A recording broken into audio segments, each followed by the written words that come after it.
महिला माझ्या बहिणी आहेत. A to Z, top to bottom सगळ्या बहिणी आहेत. आयुष्यभर बहिणीसारखा व्यवहार करणार त्या महिलांशी, असं म्हणणाऱ्याचा धर्म, असं म्हणणाऱ्याचा माझा धर्म, आणि सख्या चुलत बहिणीशी लग्न करणाऱ्याचा धर्म सारखा कसा हो? सारखा? मूर्ख बनवलं आपल्याला, मूर्ख बनवलं, मूर्ख. अजून बनवतात, अजून ते चालू आहे. आम्ही हिंदू म्हणून आमची ताकद दाखवत नाही. अमरनाथमध्ये एवढी संख्या आहे का हिंदूची? मला तर वाटतं गोल टोप्या घालून अंधारामध्ये आपणच मारावं आपल्या लोकांना.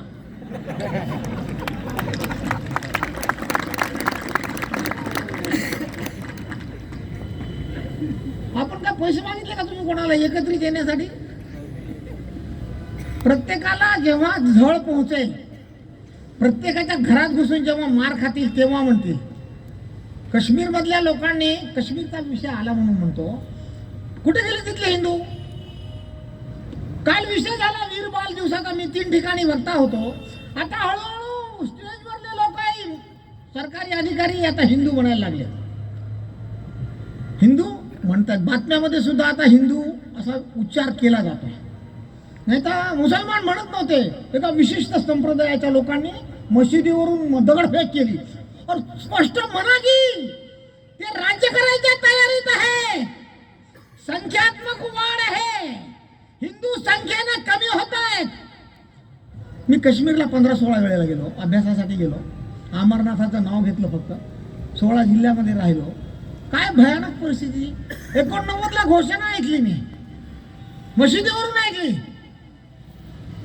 कि कश्मीर में क्या चलेगा, निजाम मुस्तफा, निजाम मुस्तफा, निजाम मुस्तफा. अरे हिंदू काफिरो, कश्मीर छोडो. 90ला हिंदू पळून आले. त्याच्या अगोदर मशिदीवरल्या घोषणा होत्या कि कश्मीर दुनिया की जन्नत बनेगा, कश्मीर दुनिया की जन्नत बनेगा, हिंदू मर्दों के बगैर, हिंदू औरतों के साथ. आणि ते झालं बघा. किती लोकांना राग आला हो त्याचा, किती जणांना माहित आहे. असं होत आलं तर किती दिवस टिकणार आहोत आपण? 14 तुकडे पडले, 14 तुकडे पडले, 15वा तुकडा सुद्धा पडणार होता. पण आता त्या 370 वगैरे. मी कोणा पार्टीचं वगैरे काम करत नाही, मी कोणा पार्टीला समर्थन देत नाही. मी म्हणतो की कोणताही राजकीय पक्ष हिंदू समाजाचं रक्षण करू शकणार नाही. प्रत्येक पार्टीला मतं दिसतात. तुमच्या डोक्यामध्ये काय आहे याच्याशी काय घेणं नाही, मला फक्त डोके पाहिजे. त्यामुळे कोणताही राजकीय पक्ष हिंदू समाजाची सुरक्षा करू शकणार नाही.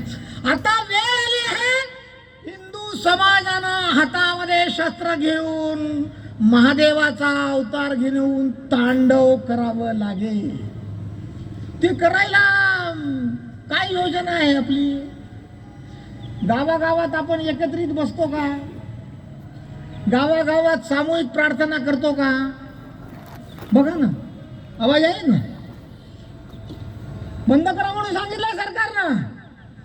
एक कंप्लेंट दिली, ज्या पोलीस स्टेशनचा असेल त्या पोलीस स्टेशन बंद केलं नाही, नाटकाचा इन्स्पेक्टरची नोकरी जाईल. किती लोकांनी अर्ज दिले?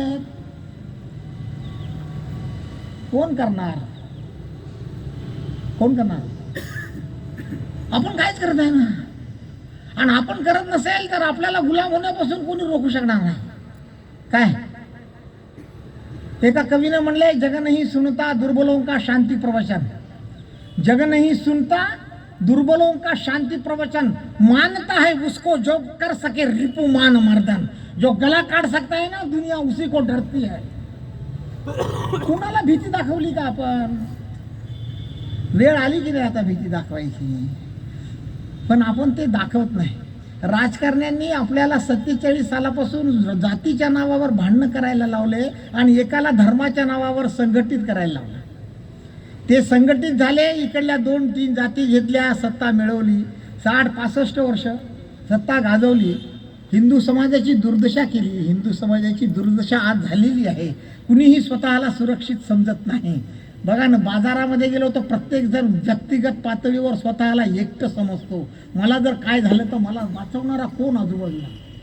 कारण हिंदू म्हणून भूमिका, हिंदू म्हणून भावना राहिलेली नाहीये. ती निर्माण करण्याचं काम बजरंग दल करतात. अगर कुछ हुआ तो हम भी कुछ कर सकते हैं, ते करा ना. तुमच्या देशाच्या विरोधात, धर्माच्या विरोधात जे कोणी काम करत असतील त्यांच्या विरोधात उभं राहा ना. आज मी जाहीरपणे बोलतो आहे, इथं बसलेले हे तरुण आहेत ना, किंवा मी असेल, ही शेवटची पिढी आहे संघर्ष करणारी. आम्ही जर या संघर्षामध्ये कमी पडलो तर येणाऱ्या पिढीला संघर्ष करता येणार नाही किंवा ते संघर्ष करू शकणार नाही. That the last chance for us. आम्ही काहीच करत नाही. आपलं सगळं लक्ष पोलिसावर आहे. ते उभं राहिले तिथं, तिकडून कोणी येऊन येऊन काय करणार आहे. मी जिथं राहतो तिथं माझ्या पोलीस स्टेशनमध्ये माझ्याकडे काम असल्यामुळे मला काही प्रॉब्लेम नाही. मी विचारलं की एस पी साहेब, माझे मित्र आहेत ते 5-6 जिल्ह्यातील सगळे इथले आहेत, किती पोलीस आहेत. ते म्हणले नांदेड जिल्ह्यासाठी 3600 पोलीस आहेत. किती? मी म्हणलं समजा आता 10,000 मुसलमानांनी तलवारी काढल्या आणि नांदेडमध्ये लूट सुरू केली तर त्यांना कोण थांबवणार.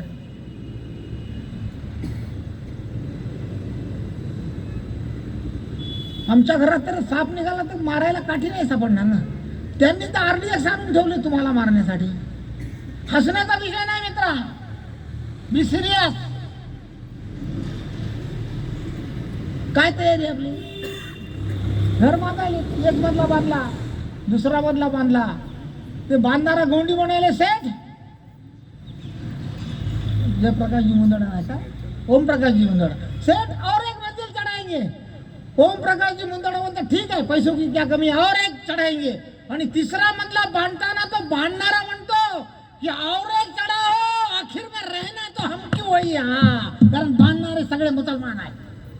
एवढे काय सुरक्षा आहे त्या घराची. आमच्या भावानं 2-3 कोटी रुपये खर्च करून घर बांधलं आणि त्याला कंपाऊंड वॉल घेतलं. कंपाऊंड वॉल 8 फूट उंच. म्हणलं हे कशाला रे, माझ्या बाजूचं घर. ते म्हटलं जरा सुरक्षा म्हणून. अरे म्हटलं भिंती सुरक्षा करत नाही, आजूबाजूचे राहणारे शेजारी सुरक्षा करतात. कोणतीही भिंत जगातली पडू शकते. तो जेवलाय की नाही ते बघ शेजारी. तू माझं लग्न झालेलं, माझी सुंदर बायको, माझ्यापेक्षा शक्तिशाली माणूस माझ्या घरामध्ये घुसून तिचा हात धरून तिला ओढून नेऊ शकत नाही. तो मला भीत नाही. कोणाला भीतो? समाजाला भीतो, समाजाला. आणि तो समाजच मरायला ना. काय सुरक्षित राहील तुझा? तुमच्या घरावरली खपरेला कुणी दगड मारून फोडू शकत नाही. का फोडू शकत नाही? तसं करायला